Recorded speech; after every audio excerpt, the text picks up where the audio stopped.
What is going on, YouTube? So coming back today with my next NBA draft scouting report. So it's been a few days since I did my last one. I believe the last one I did was Karis LeVert, and today I will be doing Zhou Qi. So a player that's not gotten a whole lot of exposure over here in the U.S., but he is a 7'1" center. Can also play the stretch 4 position out of. Actually, I think you play at the 4, the stretch 4. Out of China, 210 pounds, 7'7" wingspan, and he is 20 years old. So, again, not a guy that's gotten a lot of exposure over here in the States. Plays professional ball over in China. He will be playing in this year's, or playing for the Chinese team in this year's Olympics. So, I think that'll really be his first major set of exposure before he does make the jump to the NBA. He obviously, the Olympics coming after the NBA draft, so hopefully the kid will be drafted in a good spot by, or at least will be put in a good spot by the time the Olympics roll around. So getting into some of his strengths, first one is his size. I mentioned 7'1", with a 7'7" wingspan, with about a 9'7", 9'6" standing reach. Those are elite measurables. That's about as good as you're going to find anywhere. Now, when I'm talking about size, I'm not talking about weight. I'll get into that one a little bit later. But for a guy that can stretch out and play the 4, having those measurables are something that really any team can build off of. It's easy to develop a guy like that. It at least gives you an idea of, how to make or how to maximize his potential. So, second strength is his athleticism. Just his athleticism at the position. He's got pretty good leaping ability. He's extremely fluid in his movements. If you watch him play, he can run in transition extremely well, and he can actually dribble pretty well.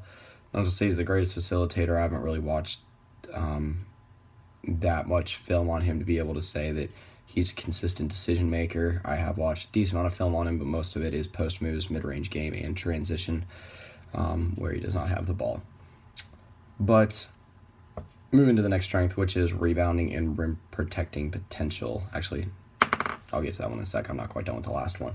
So, like I said, he's fluid, he's fast, he's actually pretty agile. He can drive. He can drive it to the basket. He can run with a lot of players on defense. And not only can he get to the rim, he can actually get out and run with some of the faster players on the team when it comes to transition. So that's a tool that's obviously extremely valuable for whatever team decides to pick him up.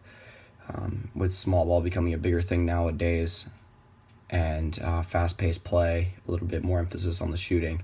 Having a guy with this skill set and this potential is great, and he's actually a pretty coordinated guy.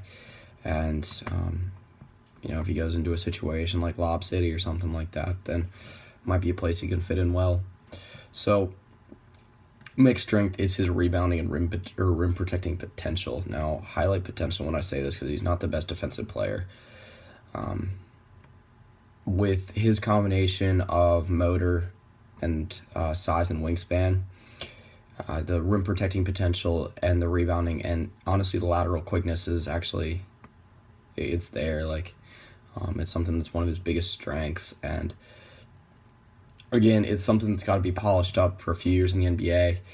If he finds a spot as a role player, getting maybe 15, 20 minutes as a center his first few years in the league, especially a place where he can bulk up, then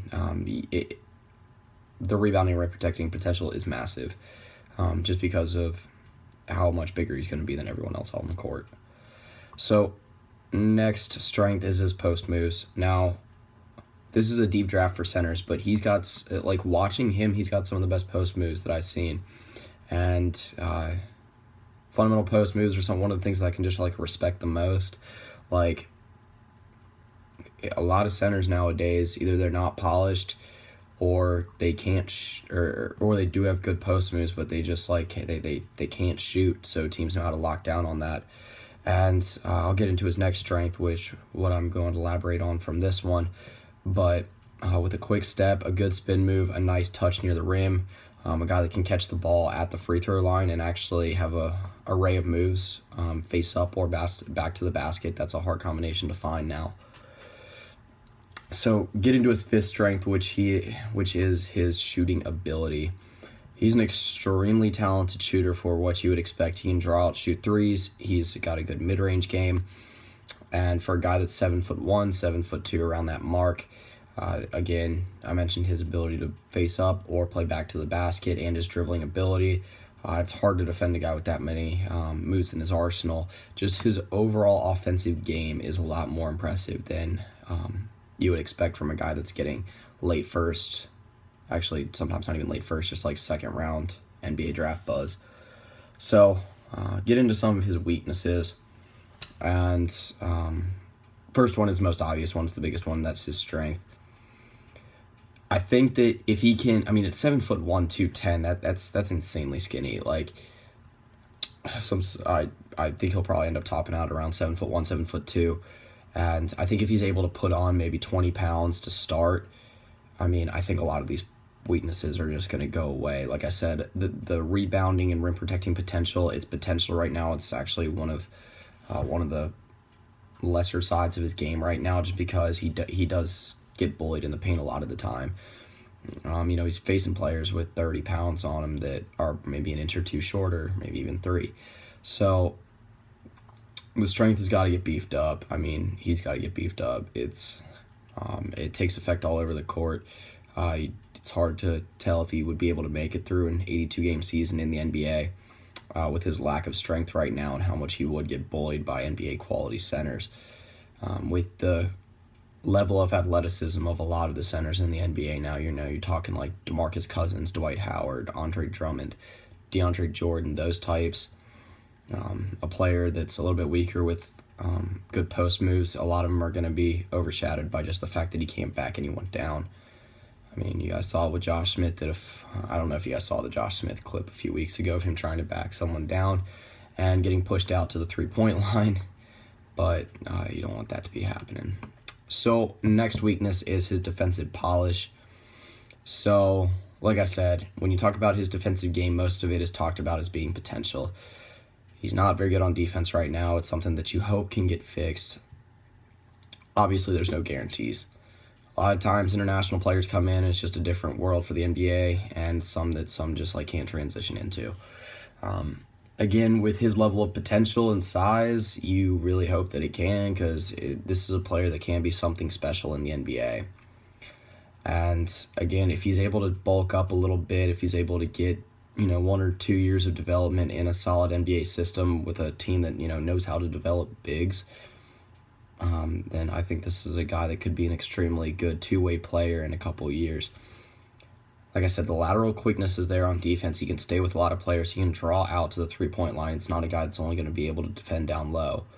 Honestly, if anything else, he's probably better at defending mid-range or out on the perimeter right now, because he does get bullied in the paint, gets boxed out for a lot of rebounds he should be able to get. And a lot of players that can handle contact well end up getting past the problem of him being so big and lanky. So third weakness is lack of exposure. This is on two fronts. The first one is his overall ability to just understand the game, his basketball IQ. I don't think he's been playing basketball for that long. I believe I read competitive ball, he's only been playing about 4 or 5 years. Now, again, don't quote me on that. That is something I believe I read on NBADraft.net.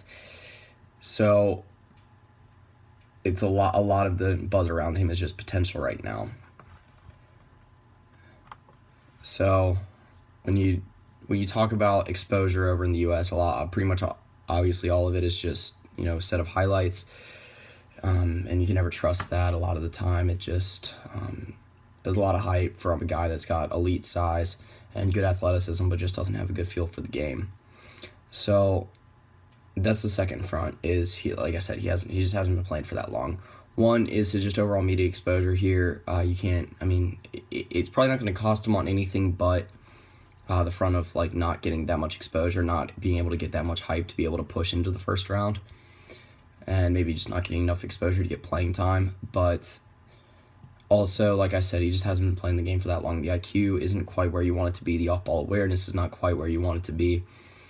Just the overall reaction time on both ends of the court is something I think it's going to take a little bit of time to catch up. And obviously, like I said, his first big exposure is probably going to be the Olympics for this year. And will probably already have been drafted by then. But also, you hope that that can help his situation out a little bit more.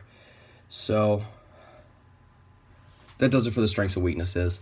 Get into his NBA projections, best fits, things like that.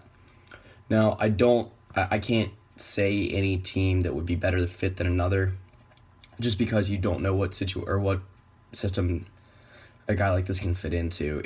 Obviously, he's not gonna be able to go in and be the guy from day one. It's gonna have to be a second or third center in the rotation.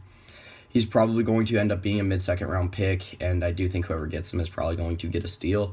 Because, like I said, I think Qi's potential is just through the roof. Like that combination of offensive polish, size, and athleticism is extremely hard to find in centers nowadays. And when you look at some of the other centers in this draft, I think he's got higher potential than some of the guys that are going to be going in the lottery, maybe mid first round. Talking about guys like Jakob Poeltl, Damian Jones, Diamond Stone, and like I said, I think this guy's potential is through the roof. When you're talking about, I think, best scheme fits, like I said, I think it's an intriguing possibility of him going to the Clippers, just because they do like to run out fast and transition, and he would have a good point guard working with him. He'd get to develop under a solid and strong center with DeAndre Jordan, and he'd be able to be in a good system under Doc Rivers.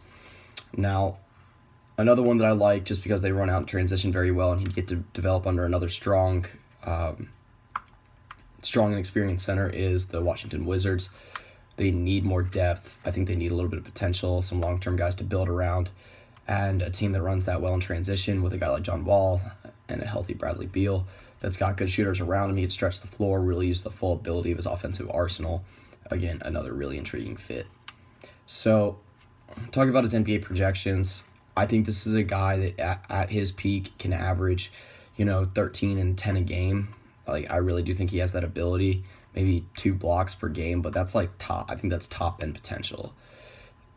He is a talented shooter. He's got good post moves, but there's still a lot of what ifs for him. You're talking about a guy that's probably got to put on 30 pounds before he comes into the NBA and is effective in the paint. Talking about a guy that has to get probably 2-3 years of good development and exposure just to be able to get that feel, that true NBA feel to the game down, just so he can compete at that level. And then also got to get better on the defensive end of the floor. All right, so that pretty much does it for this scouting report. If you've not seen the last one, which was Karis LeVert, I'll put that link to the outro, the link to the entire playlist for all my NBA draft scouting reports, like always, will be in the description below. Sometime this week, I will be coming back with my next one, which I believe is Domantas Sabonis. So probably talking about another lottery pick. So yeah, that's pretty much it. So yeah. So really getting into some of the mid-round depth here. Shooting guard class that's it's honestly not very good. You kind of got to dig out some of the deeper sleepers and, find where if your team does need a shooting guard, find out where